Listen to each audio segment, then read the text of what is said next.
Praise the lord. మిత్రమా, బాగున్నారా? ప్రతి విషయంలో దేవునిపై ఆధారపడవచ్చు. ఆయన యందు సంపూర్ణ నమ్మిక ఉంచి ప్రతి ప్రయత్నముతో ఆయనతో మొదలుపెట్టి ఆయనతో ముగిస్తున్న ఓ నా ప్రియ మిత్రమా, ఈ బైబిల్ వాగ్దానం నీ కొరకే. ఇర్మియా రాసిన గ్రంథము 17వ అధ్యాయం 7వ వచనం. యెహోవాను నమ్ముకున్నవాడు ధన్యుడు, ఆయన వానికి ఆశ్రయముగా ఉండును. అవును మిత్రమా, దేవుడు ప్రతి విషయంలో నమ్మదగినవాడు.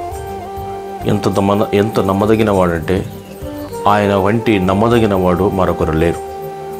ప్రతి ప్రయత్నంలో ఆయనను నమ్ముచు ఆయన యందు విశ్వాసం ఉంచి నీ జీవితాన్ని కొనసాగిస్తున్నావా? నీవు ధన్యుడవు. ఎందుకంటే ఆయన నమ్ముకున్న వారిని ఆయన విడిచిపెట్టే దేవుడు కాదు. దేవుడు నమ్మదగినవాడు ప్రతి పరిస్థితులలో కూడా. కొన్నిసార్లు ఆయనకు వ్యతిరేకంగా మనం బ్రతికినా ఆయన మనల్ని ప్రేమించేవాడు కనుక ఆయన నమ్మదగినవాడు. నీ జీవితంలో ఎటువంటి పరిస్థితి నీ జీవితంలో నీకు ఎదురైనా ఆయనను మాత్రం విడవకు. ఆయన యందు అపనమ్మిక ఉంచకు. ఆయనను నమ్ము. ఆయన నీకు ఆశ్రయముగా ఉంటాడు. దేవుడు నీకు ఎల్లప్పుడూ తోడుగా ఉంటాడు. God bless you.